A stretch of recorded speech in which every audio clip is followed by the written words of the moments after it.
చాలా మంది చాలా వీడియోస్ పెడుతున్నారు, ట్యాంపరింగ్ చేసినారని, లేకుంటే వివిధ ఇవి జరిగినాయని చెప్పేసి, ఎక్కడో ఓట్ల శాతము, పోలింగ్ శాతం పెరిగిందని, ఇలా మల్టిపుల్ రీజన్స్ అందరూ కూడా చెప్తున్నారు. సో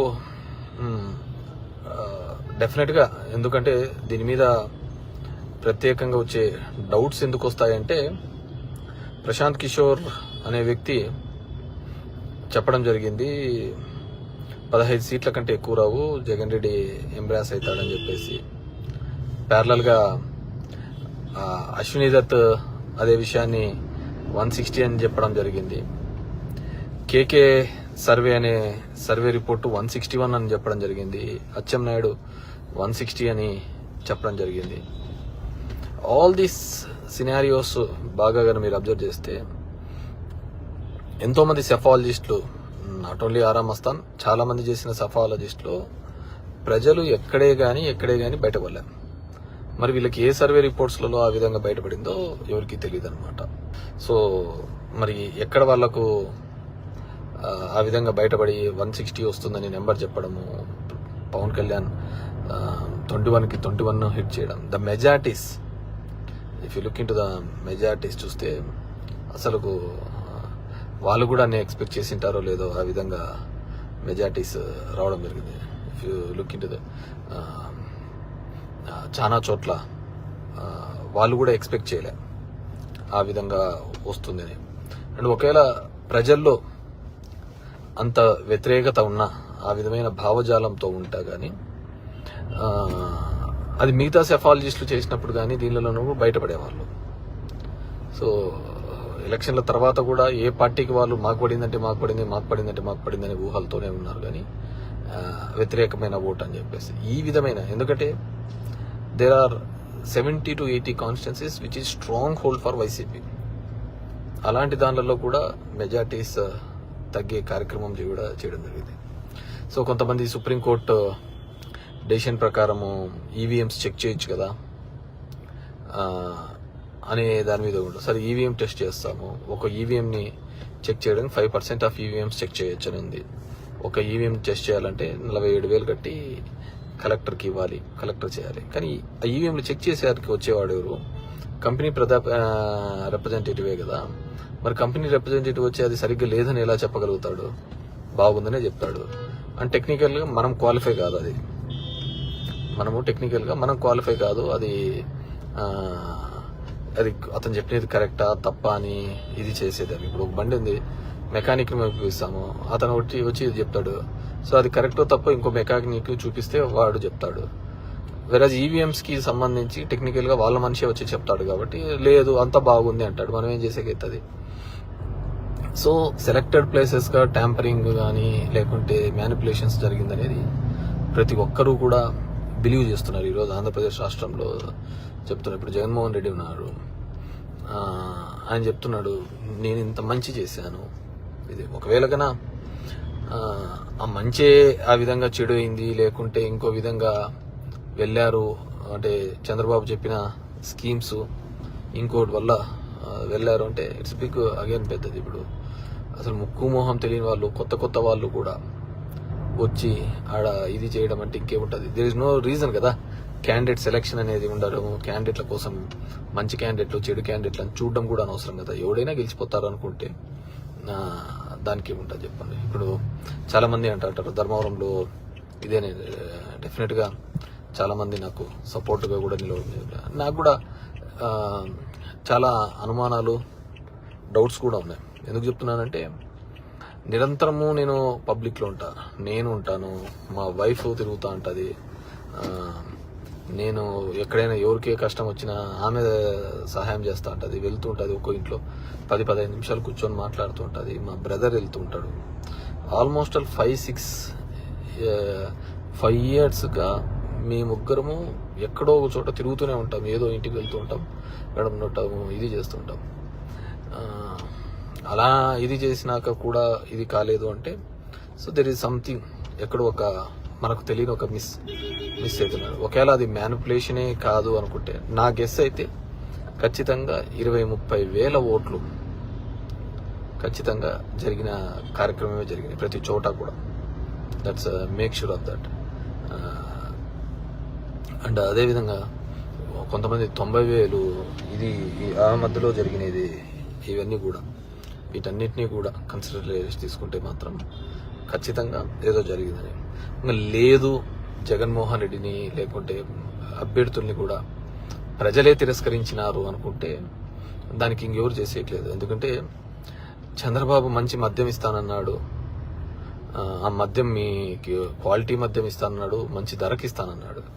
జగన్మోహన్ రెడ్డి మంచి విద్య అందిస్తానన్నాడు, మంచి వైద్యం అందిస్తానన్నాడు. సో ఇక్కడ విద్యా వైద్యం ముఖ్యమా అని అనుకుంటే అది మందు ముఖ్యమా అనుకుంటే మందు దిక్కే అడుగులు వేసినట్టే అనుకోవచ్చు అనమాట. ఎవరో పెడుతున్నారు పాపం, మా 150 వచ్చింది కదా, మరి అప్పుడు డౌట్ రాలేదా అని. ఖచ్చితంగా ఆ రోజు వ్యతిరేకత అనేది పబ్లిక్గా రిప్రజెంట్ అవుతుంది, కనపడుతోంది. వ్యతిరేకత అనేది బాగా కనపడుతుంది అందరికి, విజిబిలిటీగా కూడా. సో జగన్మోహన్ రెడ్డి గారు అప్పుడు చెప్పిన ప్రతి సెఫాలజిస్ట్ కూడా ఎక్సెప్ట్ ABN TV5 తప్ప ప్రతి ఒక్కరూ కూడా 135+ వస్తుందనే చెప్పినారు. ఇప్పుడులా కాదు, ఇప్పుడు చెప్పినది ఓన్లీ 3, కానీ 160 ఫిగర్ని డైరెక్ట్గా ఎలా మ్యాచ్ చేసి చెప్తున్నారు అనేది ఇట్స్ బిగ్ క్వశ్చన్ అనమాట. What ever maybe. అండ్ అందరికీ కూడా విన్నమించుకునేది ఏంటంటే నన్ను కలవడానికి కానీ దీనికి కానీ దయచేసి రావద్దండి. Because I'm very much upset with the way results అంటారు. అంతా చేసిన తర్వాత సరే, ఎవడు పని చేయనోడికి అయితే ఏదో వచ్చిన 2 నెలలు మనకు 1000 ఓటు అనుకుంటే ఒక రకం, కానీ బ్లడ్ అండ్ స్వెట్ అంతా పెట్టిన తర్వాత కూడా ఎన్నో ఇది చేసిన తర్వాత కూడా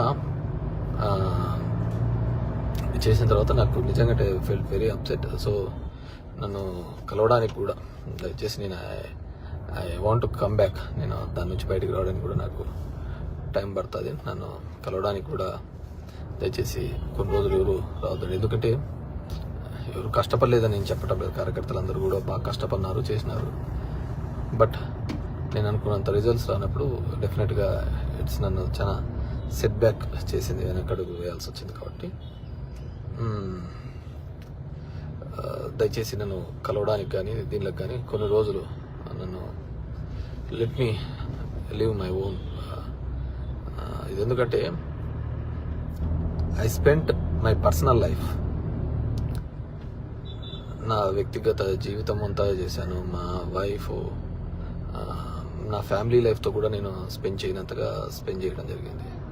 ఇంతకుముందు నేను చెప్పిన విధంగానే ఇప్పుడు రాత్రి 2 గంటలకు వస్తానే పొద్దున్నే 7 గంటలకు పోయేవాళ్ళు అనుకోండి. ఏదో అదొక చేయాలా అనే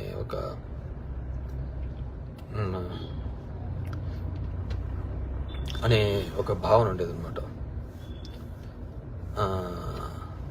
సో అలా చేశాను కాబట్టి రియల్లీ అప్సెట్. అంటే నేను కాదు, మా కుటుంబం అంతా చేసింది. పాపం I feel very sad about my wife. ఆమె ఎప్పుడూ అయితే తిరిగి పెడతా ఉండేది. మా తమ్ముడు అలాగే డోర్ టు డోర్ వెళ్ళేవాడు. అసలు ఎక్కడైనా ఎవరికైనా ఇబ్బంది ఉందంటే ఎంతో ఫీల్ అయిపోయి డబ్బులు ఇచ్చేది. అసలు ఇల్లు లేదనే వాళ్ళు కానీ, ఒక కష్టం వచ్చిందన్న, ఒక సాయం వచ్చిందన్న అన్నా కానీ వెనకడుగు వేయకుండా సాయం చేసుకుంటూ పోయేవాళ్ళం. సో ఆ విధంగా జరుగుతున్నప్పుడు ఇదన్నమాట. సో డెఫినెట్గా అందరికీ తెలిసిన విధంగానే సమ్ మ్యానిపులేషన్ అనేది మొదటి నుంచి ఉండేదే. అది జరిగిందని బలంగా నమ్ముతున్నాం, కానీ సైంటిఫిక్గా ప్రూవ్ చేయడానికి ఏదీ లేదనమాట. ఎందుకు చెప్తున్నానంటే, నువ్వు ఇప్పుడు డబ్బులు కట్టి ఈవీఎంస్ చెక్ చేసుకున్న దానికి వచ్చేది వాళ్ళ ఏజెన్సీనే వస్తాడు. వాడు ఏం లేదనే చెప్తాడు, మనం కూడా ఏం చెప్పలేం కదా. సో అదొక అంశాన్ని. రెండోది, ఊర్లలో కూడా చిన్న గొడవలు. మా వాళ్ళందరూ అంటారు, అన్న మనం ఏమి అప్పుడు వచ్చినప్పుడు చేయలేదున్నా, ఈ న్యాయాలు చూస్తే ఇప్పుడు చూడున్నా ఇట్లా చేస్తున్నారు, ఇది అంటుంటారు.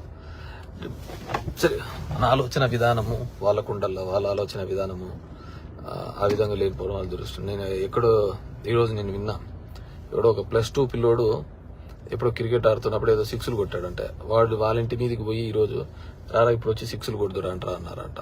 వాడు వైసీపీ లీడర్ పిల్లోడు ఎప్పుడు క్రికెట్ ఆడుతున్నప్పుడు కొట్టాడంట.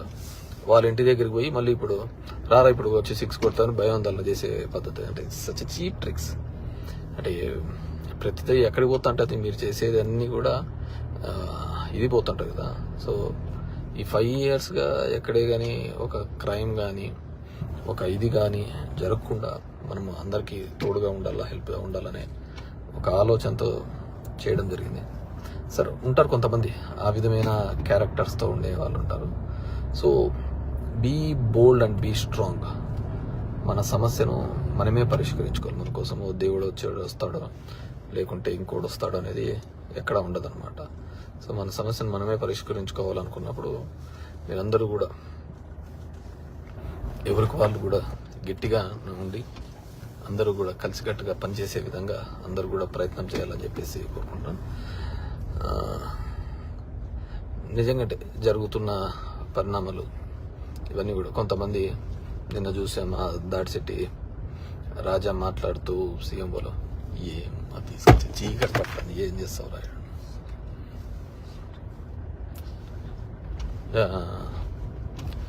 మాట్లాడుతూ చెప్పాడు. డెఫినెట్గా దెర్ ఈస్ ఎ గ్యాప్. ఖచ్చితంగా ముఖ్యమంత్రి కార్యాలయానికి దీనికైతే ఒక గ్యాప్ వచ్చింది. ప్రతిదీ ముఖ్యమంత్రి గారికి చెప్పడం, ఆయనకి చెప్పడము, దాని రిజాల్వ్ కాకపోవడము. ఎమ్మెల్యేలు మంత్రులు కూడా చాలా సందర్భాల్లో వెయిట్ చేస్తున్న సందర్భం నేను చూశాను. బయట వెయిట్ చేస్తున్న సందర్భం లోపల ఎవడో కూర్చొని మాట్లాడుతూ అంటాడు, చెప్పుకోలేడు, ఆడ గొడవలేడు, గట్టిగా ఇది చేసుకుంటా ఏమంటే ముఖ్యమంత్రి గారికి ఆయనకి చెప్పినాడు, ఆయన చేయండి పని అని చెప్తుంటాడు. నవ్ దే ఆర్ ఆల్ ఇది అనమాట. కానీ నష్టపోయినది మాత్రం ఎవరున్నారంటే నాయకత్వం. ఖచ్చితంగా ఐ స్ట్రాంగ్లీ బిలీవ్ వాళ్ళైతే ఒక గ్యాప్ని అయితే సీఎంఓ ఆఫీస్ అయితే ఖచ్చితంగా ఒక గ్యాప్ని అయితే క్రియేట్ చేసినారు.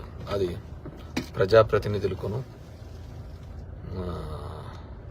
సీఎం గారికి ఒక గ్యాప్ని అయితే క్రియేట్ చేయగలిగినారు. డైరెక్ట్గా వీళ్ళు కూడా సమస్యను చెప్పుకోలేని పరిస్థితులలో వీళ్ళు కూడా ఉన్నారు. ఆ సమస్య రిజాల్వ్ అవుతుంది. ఇప్పుడు నేనున్నాను మా ధర్మవరంలో ల్యాండ్ ఎక్విజిషన్ కోసం, ఫ్లైఓవర్ ల్యాండ్ ఎక్విజిషన్ కోసం ఒక 100 సార్లు తిరిగి ఉంటాను. జస్ట్ ఆ డబ్బులు అయిపోతుంది అని చెప్పేసి. ఒక బీటీ రోడ్డు కోసము, గుంతలు పడిన రోడ్డు కోసం అయితే ఒక 40 సార్లు ఫైనాన్స్ సెక్రటరీ దగ్గరికి, రావత్తు వాళ్ళ దగ్గరికి అయితే ఇట్ రియల్లీ లైక్ ఆ ఫైల్ నెంబర్లు వాళ్ళకి పెట్టడము, వాళ్ళు పర్సూ చేయడం. నా ఇంటికి వచ్చేదే జనాలకు సంబంధించినది ఫ్లైఓవర్స్ గవర్నమెంట్ ఆఫ్ ఇండియా నుంచి శాంక్షన్ తెచ్చినాక ల్యాండ్ ఎక్విజిషన్కి వెళ్ళినా కానీ ఎంటబడి పెడతా అంటే ఏదో వాళ్ళకు ఇది పడతానట్టు పోతా ఉంటుంది. హోప్స్ ఇప్పుడు డెఫినెట్గా అయితే వాళ్ళు ఒక ముఖ్యమంత్రికిను ఎమ్మెల్యేలకు ఒక గ్యాప్ని అయితే క్రియేట్ చేస్తుంది. దానివల్ల ఓడిపోయినాము గెలిచినామని చెప్పడం లేదు, కానీ రిలేషన్ అయితే చెడగొట్టగలిగినారు వాళ్ళైతే సీఎంలు. వాళ్ళకి ఏముంటుంది చెప్పు పొలిటికల్గా దీనికి సంబంధించి. సో నేను నిన్న రాజా చెప్పిందని ఖచ్చితంగా ఏకీభవిస్తా. సో నేనంత కఠినంగాను ఇది చెప్పలేను, కానీ చాలా సందర్భాల్లోనూ కూడా నేను మాట్లాడినాను. నేను అందుకే దాని దగ్గర పోవడం కూడా తగ్గించినాను. నేను చెప్తున్నాను, ఒక ఫ్లైఓవర్ది గవర్నమెంట్ ఆఫ్ ఇండియా శాంక్షన్ అయిన 1 year, it took 1 year for them to give land acquisition amount. అంతా కలిసిన 15 కోట్లు 20 కోట్లు ఉండదు. దాన్ని ఇవ్వడానికి కూడా అంత టైం తీసుకొని చేసే కార్యక్రమం చేయడం జరిగింది అనమాట. సో అలా చాలా సందర్భాల్లోనూ కూడా చాలా ఈరోజు వాటిని అనుకొని కూడా ఇది ఇబ్బంది ఏం లేదు, కానీ అండ్ మేనిఫెస్టో దానికి సంబంధించి కూడా చాలా ఎక్స్పెక్టేషన్స్ పెట్టుకున్నారు మన వాళ్ళు. ఆ మేనిఫెస్టోను రీచ్ కూడా దాని చెప్తాడు, రుణమాఫీ చెప్తాడు, ఇంకోటి చెప్తాడు. సేమ్ ప్లెయిన్గా నేను ఏదైతే చెప్పగలుగుతానో చేయగలుగుతానో అది మాత్రం చెప్తాను. అంటే హానెస్టీ ఇక్కడ నిజాయితీగా చేద్దాము అనేది. సో మామూలుగా అయితే 3,500 పెన్షన్ పెంచుతూ పోతానని అంటే ఒక మాట అయిపోయేది. కానీ 2028లో పెంచుతాను, 2029లో పెంచుతాను అని అదేదో డేట్స్ కూడా పెట్టి చెప్పడం జరిగింది. అవతల చూస్తే చంద్రబాబు 4,000 ఇస్తాను, 50 ఏళ్ళకే 4,000 ఇస్తాను, ఈ నెల నుంచి ఇచ్చేస్తాను అని చెప్పాలి కల్లా, సరే నువ్వు ఏ సంక్షేమం అయితే నువ్వు ఇద్దామనుకున్నావో అదే సంక్షేమం ఇప్పటి నుంచే ఇస్తామంటున్నారు కదా అని ఒక వీక్నెస్ కూడా ఉంటుంది కదా, ఒక బలహీనత. ఆ బలహీనత మీద కూడా ఇదే గన నిజమే ఉంటే గన వాట్స్ ఎవర్. సో మా ధర్మవరం నియోజకవర్గ కార్యకర్తలకు, లీడర్స్కి కూడా బీ స్ట్రాంగ్ అన్న బోల్డ్. నాకు కొంతమంది ఫోన్ చేసి నా టపాకులు కాలుస్తున్నా, మోటార్ సైకిళ్ళతో తిరుగుతున్నాను. డెఫినెట్గా నువ్వు చేయలేదు అంటే నీకు ఆ క్యారెక్టర్ ఉంది, వాళ్ళకు క్యారెక్టర్ లేదు. మరి ఏం చేసేటట్టు వాళ్ళలో పథకాలన్నీ తీసుకున్న వాళ్ళే ఉన్నారు అంటే ఉండొచ్చు, దానికి ఏముంటుంది చెప్పు.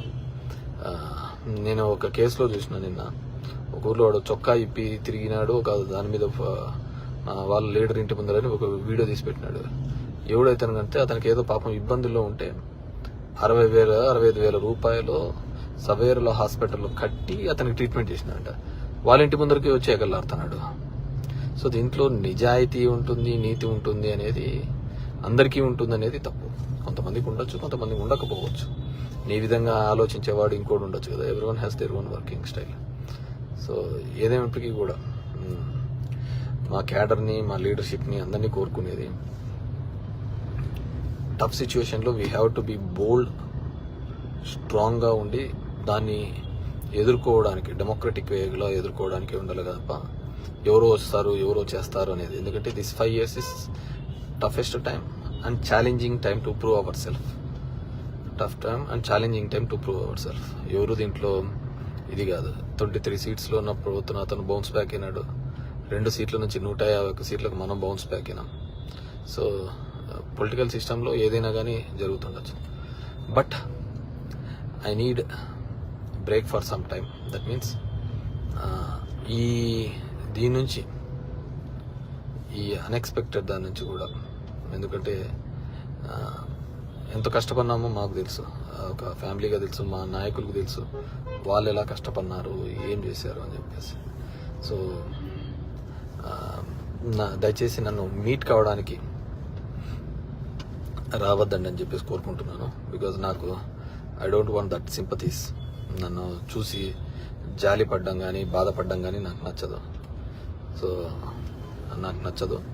మీరు బాధపడి, మిమ్మల్ని చూసి నేను బాధపడి, I want to come out of that. దాని నుంచి నేను ఎంత త్వరగా బయటకు వస్తే నేను అంత త్వరగా మళ్ళీ రెగ్యులర్ వర్కింగ్ స్టైల్లోకి వెళ్ళడానికి వీలుంటుంది. అది రాకూడదంటే నాకు సానుభూతులు వద్దంటే నన్ను దయచేసి కొన్నాళ్ళు ఒంటరిగా వదిలేస్తే I will come out of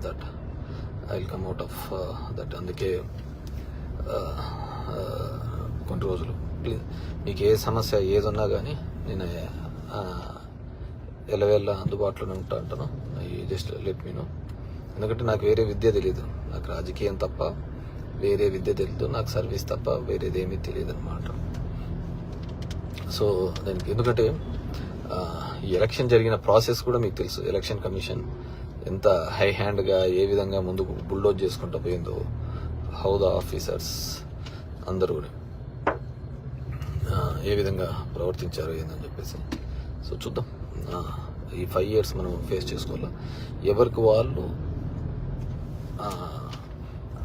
మీకుగా మీరు ఒక సమస్యను రిజాల్వ్ చేసుకునేంత కెపాసిటీకి రావాలి. ఇప్పుడు నేనున్నాను, నా 16 years నేను రాజకీయాల్లోకి వచ్చినప్పుడు ఐఎమ్ అలోన్ ఇన్ ధర్మవరం. ఈరోజు ఆ ధర్మవరంలో ఇంతటి నెట్వర్క్ని, ఇంత వ్యవస్థను తయారు చేసుకోగలిగినాను. సో ఆ విధంగా కూడా ప్రతి ఒక్కరు కూడా ఒక కష్టం ఉన్నప్పుడు మనం బయటపడే పద్ధతిని చూసుకోవాలని చెప్పేసి కోరుకుంటున్నాను.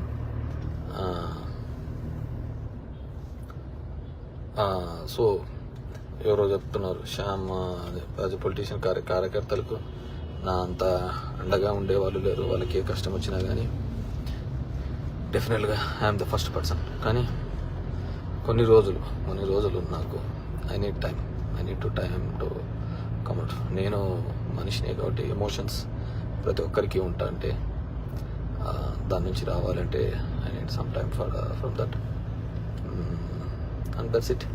సో ఈ ట్యాంపరింగ్ దీనిలకు ఇది ఇదని 5% అని అందరికీ ఉంటుంది ఆలోచన, ఇట్లా చేద్దాం అని. కానీ దాన్ని రిపేర్ చేసేవాడు కూడా వాని మనిషే కదా. ఎవడైతే తప్పు చేశాడో వాని మనిషి ఇది రిపేర్ చేసేది. సో వాడు ఈజీగా రిపేర్ చేయగలుగుతాడు సర్టిఫికేట్. సో ఇదైతే ఖచ్చితంగా జరిగింది, దాంట్లో ఎటువంటి సందేహం లేదు. ఎందుకంటే చాలా మంది నాకు తెలిసిన క్లోజ్ అసోసియేట్స్ అవతల అత్యంత బలహీనంగా ఉండి అత్యంత ఇది లేని వాళ్ళు కూడా గ్రామాలలో వచ్చిన మెజార్టీస్ తప్ప ఇదంతా కూడా నేను చూస్తున్నాను. సో కమ్అట్ ఆఫ్ దట్ అందరూ కూడా బయటికి రావాలని చెప్పేసి కోరుకుంటున్నాను.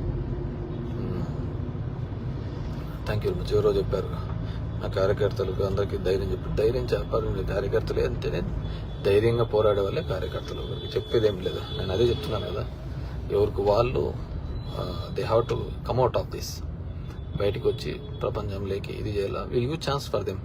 వాళ్ళకు అంత మ్యాండేట్ ఇచ్చిన తర్వాత మనము ఇవ్వాలి కదా, వాళ్ళకు కూడా అవకాశం ఇవ్వాలి. వాళ్ళు ఏ విధంగా సర్వీస్ చేస్తారో, ఇదే విధంగా గొడవలు చేసుకుంటూ పోతా అంటారా, ఇదే పద్ధతిలో ఉంటుందా, లేకుంటే వాళ్ళు ఏదేదో చేస్తామన్నారు కదా. ఐ థింక్ చెప్పడం మర్చిపోయాను. యాక్చువల్గా చంద్రబాబు నాయుడు గారికి this the best opportunity. Last time మాకు 2019లో జగన్మోహన్ రెడ్డి గారు ప్రధాని మోడీని అడిగి వచ్చిన తర్వాత ఒకటే మాట చెప్పేవాడు, మన అవసరం లేదు, వాళ్ళకు 300 సీట్లు వచ్చినాయి. సో ఈ ప్రత్యేక హోదా అనేది సో మన అవసరం లేదు కాబట్టి మనం అడగలేకపోతున్నామని. కానీ ఇప్పుడు చంద్రబాబు నాయుడుకు రైట్ ఆపర్చునిటీ. ఎందుకు సరైన అవకాశం అంటే ఈయన లేకపోతే ఎన్డీఏ గవర్నమెంట్ ఉండదు. సో ఈయన లేనప్పుడు ఎన్డీఏ గవర్నమెంట్ లేదన్నప్పుడు ఎన్డీఏ గవర్నమెంట్ ఉన్నప్పుడు ఖచ్చితంగా మా స్టేట్స్ ఇవ్వండి అని చెప్పేసి అడగడానికి వీలుంటుంది. సో అది డిమాండ్ పెడతాడా లేదంటే పదవుల కోసమే ఉంటాడా అనేది చూడాలి. ఆయనకైతే రియల్లీ గుడ్ ఆపర్చునిటీ. ఎందుకంటే చాలా క్రైసిస్ సిచ్యువేషన్స్లలో కూడా ఇలా అడిగి తెచ్చుకున్న సందర్భాలు ఉన్నాయి. ఇప్పుడు కూడా అదే సందర్భంలో ఉంటుంది ప్రత్యేక హోదా. ఎందుకంటే అవతల ఇంకోటి ఇస్తామంటున్నారు కాంగ్రెస్ గవర్నమెంట్, నేను ఇస్తాను ప్రత్యేక హోదా అంటుంది. సో ఇటువైపు పోతే ప్రత్యేక హోదా వస్తుంది, ఇటువైపు వస్తే పదవులు వస్తాయి. మరి పదవుల సైడ్ ఉంటాడో ప్రత్యేక హోదా ఉంటాడో వీ హ్యావ్ టు చెక్ అన్నమాట.